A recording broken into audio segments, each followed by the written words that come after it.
اللهم صل وسلم وبارك على سيدنا محمد عليه افضل الصلاه واتم السلام. ازيكم يا حبايبي؟ عاملين ايه؟ يا رب تكونوا بخير. اخباركم ايه يا حبايبي؟ وحشتوني. نصلي على الحبيب قلبنا يطيب يا حبايبي، ونصلي على النبي. وتعالوا بقى نشوفوا الفيديو بتاعنا النهارده. الفيديو بتاعنا النهارده تحفه يا جماعه. طريقه العيش على الطاسه على النار على عيون البوتاجاز من فوق، حاجه ما شاء الله زي ما انتم شايفين كده، خفيف وقابب كله طري ميه. بصوا حاجه ما شاء الله عليه، احلى من العيش اللي احنا بنجيبه من المحلات والله العظيم. والكميه دي كلها معموله من نص كيلو من الدقيق. هتقولوا معقوله يا ام حنين نص كيلو من الدقيق؟ ايوه اقسم بالله نص كيلو من الدقيق يا حبايبي. وهنخش دلوقتي على الطريقه بتاعتنا الروعه. عيش ما شاء الله عليه وعاملينه على الطاسه، ما خدش معايا نص ساعه. تعالوا نخش على المقادير. بس يلا يا حبايبي، قبل ما نبدأ بقى على المقادير بتاعتنا، نصلي على النبي عليه أفضل الصلاة والسلام. واللي أول مرة يشوف قناة يوميات أم حنين ما ينساش اللايك والاشتراك في القناة وتفعيل الجرس على الكل، عشان يوصل لكل جديد من يوميات أم حنين. ويا حبايبي تستفادوا من أي فيديو أنا بنزله. يلا نصلي على النبي عليه أفضل الصلاة والسلام، ونصلي على الحبيب قلبنا يطيب يا حبايبي. ونخش على العيش بتاعنا التحفة ده. معايا نص كيلو من الدقيق الفاخر يا جماعة. ماشي، نص كيلو دقيق فاخر. معايا حفان من دقيق الذرة. معايا برضو حفان من الردة الناعمة بتاعت الخبيز. ماشي يا حبايبي، يبقى معانا دلوقتي نص كيلو من الدقيق، ربع كيلو او حفان من دقيق الذرة، وبرضه حفان من الردة الناعمة بتاعتنا بتاعة الخبيز، او الردة اللي احنا بنجيبوها بنعمله بيها السمك، بس ردة تكون نظيفة ما استخدمتش. ماشي يا حبايبي، نصلي على النبي على افضل الصلاة والسلام. وحطينا بقى ايه المكونات بتاعنا دي، التلات انواع الدقيق على بعضهم زي ما انتم شايفين، شوية الخميرة وشوية الملح. يبقى كده يا حبايبي عملنا المقادير الجافة بتاعتنا على بعضها. هنجيبه بقى، هو هياخد معايا كوبايتين من المية الدافية، مية دافية يا جماعة عشان ايه؟ تخمر معايا على طول. يبقى يا حبايبي كده حطينا المية وبدأنا بقى نعجن العجينة بتاعتنا ايه لحد ما ايه اوصل للسمك اللي انا عايزاه، او نسبة الطريان اللي انا عايزاها للعجينة. تمام يا حبايبي. وبعد كده نقعد نلت بقى في العجينة زي ما انتوا شايفين كده، لحد العجينة ما تتمسك معايا وتبقى عايز ايه القوام اللي انا عايزة اوصل له. زي ما قلت لكم انا هستخدم كوبايتين من المية يا حبايبي. ماشي يا حبايبي، لحد كده تمام، لحد كده تمام. ماشي يا ام حنين. وبعد كده انا فضلت الت بقى في العجينه اهوت يا حبايبي، نضفت الرخامه في ريحي وفضلت الت في العجينه لحد ما ادتني بقى القوام اللي انا عايزاه ده. العجينه بصوا معايا اهيت يا حبايبي، لما تيت من البلاستيكه، ولا هي ناشفه ولا هي طريه، المعقوله معايا. ماشي. بصوا النص كيلو عامل معايا قد ايه يا جماعه، ولسه بقى لما يطلع العيش هيبقى حاجه ما شاء الله عليه. انا هسيبها بقى تخمر معايا يا حبايبي قيمه مثلا نص ساعه كده. هحط العجينه معايا في البوله بتاعتي، وهجيب كيس كده وهلبسه لها. ايوه هلبسهولها كده عشان ايه؟ تسخن وتخمر معايا على طول. كده يا حبايبي الخميره هي العجينه خمرت معايا ما شاء الله عليها زي ما انتم شايفين كده. هنبداوا بقى ايه؟ نقرصوها التقريصه اللي انا عايزاها بقى، عايزاها العيش كبير عايزاها صغير حسب رغبتك انت، الحجم الرغيف ذات نفسه. هنقرصه بقى التقريصه زي ما انتم شايفين كده. ماشي. والعجينه جميله ولا بتلزق في ايديا ولا حاجه خالص، ما شاء الله عليه. العجينه زي ما انتم شايفينها يا حبايبي ماشية معايا زي الفل. يلا نصلي على النبي عليه أفضل الصلاة والسلام. واللي شاف لحد كده يقول الله ينور عليك يا أم حنين، وتقولوا لي انتوا بتتابعوني بقى من أهل بلدي يا حبايبي. جبنا المفرش بتاع العجين بتاعنا كده، وحطينا بقى ايه شوية ردة كده من اللي أنا كنت حطاها مع الدقيق.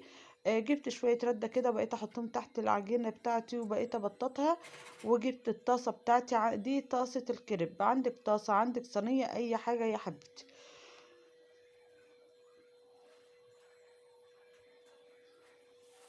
جبنا الطاسة وحطيناها على النار كده، خلينا درجة النار متوسطة. وحطيناها زي ما انتوا شايفين كده على النار. بتبدأ تقب بقى معايا يا جماعة، الرغيف بيقب كده وبيرفع، بيبقى حاجة ما شاء الله عليه. كنت انا بسيب انا كنت بسيب الرغيف على النار زي ما انتوا شايفين كده، وكنت بروح ايه ابطط في الرغيف التاني، يعني كنت اشيل ده واحط ده، كنت اشيل ده واحط ده. شوفوا بقى شايفين يا حبايبي كده الرغيف بيقب معايا ازاي، شوفوا المنظر يا جماعة. بيقب وبيرفع معايا ازاي كأنه في الفرن بالظبط. ما شاء الله ما شاء الله، العجينة ممتازة معايا والخمر ممتاز. وشوفوا يا جماعة، شوفوا ما شاء الله، الله أكبر ما شاء الله، حاجة تحفة كده. هو كان بيقب بس أنا شوفوا يا جماعة بيرفع ازاي. علشان خاطر بس انا جيت قلبته فتحت خرم فالهوا طلع منه، فما ما كملش ابابان. بس انتوا هتشوفوا العيش قدامكم دلوقتي على الطبيعة. بصوا، كان تحفة يا جماعة والله العظيم، كان ما شاء الله عليه. كان العيش ما شاء الله عليه وخفيف وطري وتحفة، احسن من اللي احنا بنجيبه من المحلات بره. احنا كده طلعنا اهوت ايه من على الصينية. دي صينية كريب، عندك صينية ألمونيا، عندك طاسة، اي حاجة بتعملي فيها. وبنمسكه بقى العجينه زي ما انتم شايفين كده. بحط حبه الرده بس يا جماعه، مش دي، بحط حبه رده من تحت كده ايه، تحت التقريصه بتاعتي، وبفردها زي ما انا عايزه كده لحد ما الاقي السمك بتاعها كده حلو. بروح واخداها واحطها على الطاسه على النار. بحط دي على الطاسه على النار، واروح واخده تقريصه تانية واروح فردها.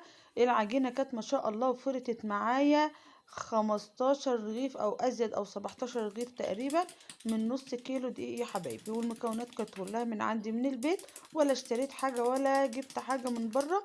وكلنا وشبعنا وكان زي الفل، وحاجه نظيفه كده وحاجه طريه تتاكل حاف، اقسم بالله تتاكل حاف. يلا نصلوا على النبي عليه افضل الصلاه والسلام. واللي شاف لحد كده يقول لي تسلم ايدك يا ام حنين، عيش الروعه. وتقولي لي بقى بتتابعوني منين يا حبايبي. وما تنسوش اللايك واشتراك في القناه لو اول مره تشوفوني، وتفعيل الجرس على الكل يا حبايبي. بصوا بقى، ادي الرغيف بيقب قدامكم اهو يا حبايبي، ما شاء الله كده، الله اكبر. دي نتيجه العجينه السليمه، التخمير السليم. وانت بتبططي برضو السمك بتاعها حلو، لا هو تخين أوي ولا رفيع أوي. يعني الطريقة ناجحة 100%. شايفين يا حبايبي قابب ازاي، ما شاء الله عليه، ولا كأنه في الفرن. وعاملاه على الطاسة، ولا الفرن ولا الكلام ده كله، عاملاه على الطاسة. شوفوا يا جماعة قب خالص ازاي، وبقى زي الفل ازاي. ما شاء الله، الله أكبر الله أكبر. جربي الطريقة، طريقة سهلة جدا، هتعمليها على طول، ولا تحتاجي فرن ولا تحتاجي تشتري عيش من بره. هتعمليه في قلب بيتك والعيش يا جماعة كمان لمرضى السكر، علشان خاطر ده عيش بالردة. اللي عايز يخس برضه يعمله، عشان ده عيش بالردة. شوفوا يا حبايبي الوش احمر ازاي، ومن تحت احمر، ومن فوق احمر وطري مية. ما شاء الله عليه. الطريقة مضمونة 100%. جربوها بنفس المقادير بنفس الطريقة، ان شاء الله ان شاء الله ان شاء الله مش هتعملوا غير العيش ده عندكم. انتوا شايفين يا جماعة العيش قابب ازاي وطالع قابب ازاي. العيش اللهم صل على النبي عليه. جربي الطريقة واعتمديها. وانت هتعمليه وانت واقفة في نص ساعة في قلب المطبخ، انت بتعملي اكلك، هتعمليه عاملة اكلة شعبية تحبيشة بتاكلي عايزة عيش، هتعجني حبة الدقيق وتعمليهم وانت واقفة كده وتخبزيه. ما شاء الله. شايفين يا جماعة كل رغيف طالع قابب بالمنظر اللي انتوا شايفينه ده. ما شاء الله عليه، وخفيف جدا وحلو. وادي بقى العيش بتاعنا اهوت، نص كيلو دقيق عملوا لي حوالي 15 رغيف او 17 رغيف. الرغيف ده احنا بنجيبوه من الطابونة من بره ب2 جنيه يا جماعة، او ب3 جنيه كمان. ومش بالكبر ده ولا بالحجم ده ولا بالنظافة ولا بالطعامة دي. ما شاء الله عليه ما شاء الله عليه. والعيش طري مية يا جماعة، مية مية كده، بصوا، ولا ناشف ولا في اي حاجة. وشوفوا قابب ازاي يا جماعة. اقسم بالله العظيم الرغيف ده لو احنا هنجيبوه من بره هيدوهولنا ب5 جنيه. وما هوش نضيف، ولا انت برضو، وانت برضو متأكدة من نظافة حاجتك اللي انت عاملاها. وما خدش معايا اي مجهود ولا خد معايا اي وقت. وزي ما تشوفوا يا جماعه، العيش قابب واحمر من قدام واحمر من ورا، ومعمول في قلب الطاسه. لو عجبكم الفيديو متنسوش الاشتراك. والسلام عليكم ورحمه الله وبركاته.